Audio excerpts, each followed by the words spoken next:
चलिए आए भैया, हम भोजपुरी गायक सूरजमल यादव आप सभी भोजपुरी श्रोता के समक्ष अपन भारत के शहीद नौजवान भाई के एगो देशभक्ति गीत समर्पित करे जा रहा बनी। हम अपना पूरा साज समाज के साथ इस वीडियो में उपस्थित बनी।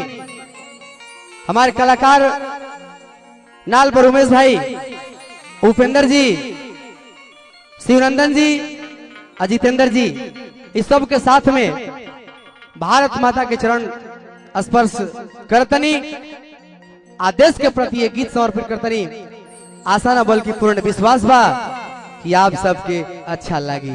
देशवा के बच्चा बच्चा, देशवा के बच्चा बच्चा, हिंदू मुसलमान सब करे पलान असो, चल पाकिस्तान सब करे पलान असो, चल पाकिस्तान सब करे पलान असो। देशवा के बच्चे बच्चा, देशवा के बच्चे बच्चा, हिंदू मुसलमान सब करे पलान असो, चल पाकिस्तान सब करे पलान असो, चल पाकिस्तान सब करे पलान असो।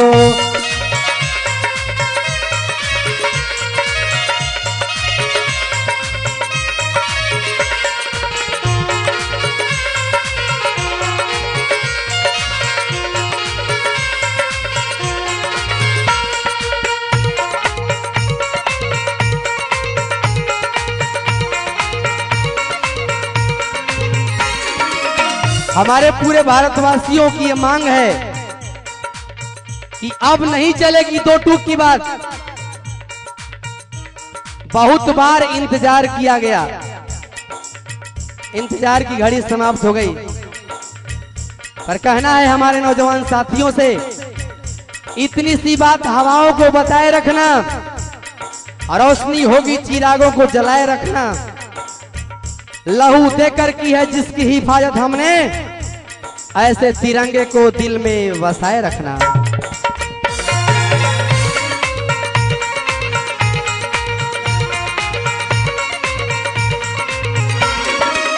होके समझौता खाली सुधरी उम्मीद पर, बाकी वो अड़ल बाटे आपन जीत पर।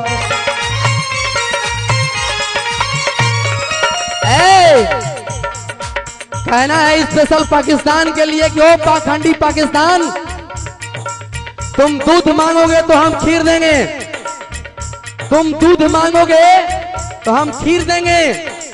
कसम है हिंदुस्तान की, भारत माता के लिए हम अपना सिर देंगे। लेकिन कहीं भूल से भी मांग दिया कश्मीर तो तेरी टांग चीर देंगे।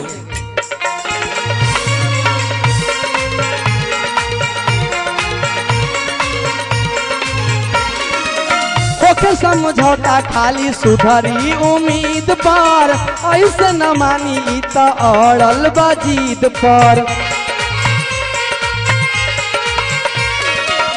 बात नहीं मानी बाटे है, ऐसे न मानी वो तो असल हैवान सब करे पलान असो, चल पाकिस्तान सब करे पलान असो, चल पाकिस्तान सब करे पलान असो।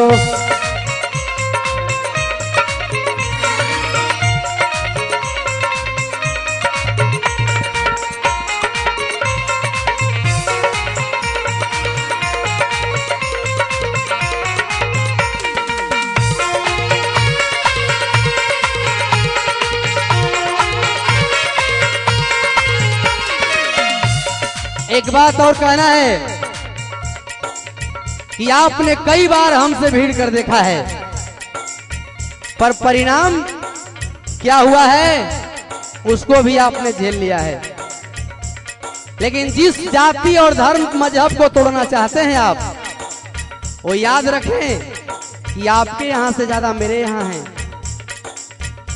तुम बेईमान हो, ईमान तो मेरे पास है। तुम बेईमान हो, ईमान तो मेरे पास है। सोने की चिड़िया कहते हैं जिसे, वो हिंदुस्तान मेरे पास है। जाति के नाम पर मजहब को तोड़ने वालों, पाखंडी पाकिस्तान भूल जाओ पुराना नारा, तुमसे ज्यादा मुसलमान मेरे पास हैं।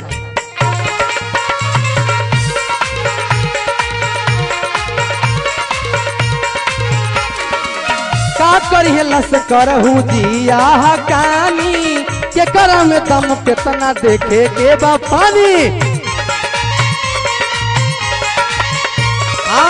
का करिए लश्कर जिया हकानी, के करा में दम कितना देखे के बा पानी। के करमाई के तनबा, के करमाई के तनबा, के करमाई कितना बनौले पहलवान, सब करे पलान असो चला पाकिस्तान, सब कर पलान असो चला पाकिस्तान, सब करे पलान असो।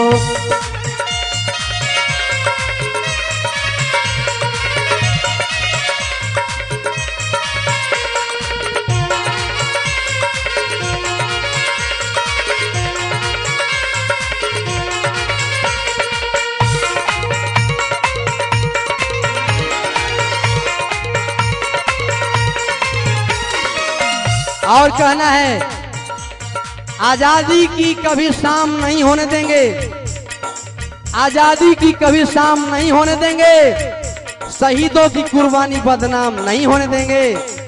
बची हो जो एक बूंद भी गरम लहू की, तब तक भारत माता की आंचल नीलाम नहीं होने देंगे।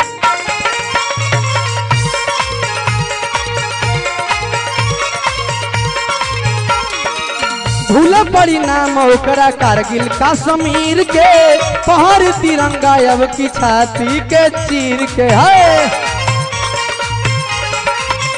हाँ भूल पड़ी नाम ओकरा कारगिल कश्मीर के, पहाड़ तिरंगा ओकरा छाती के चीर के। कहले सूरजमल खुला,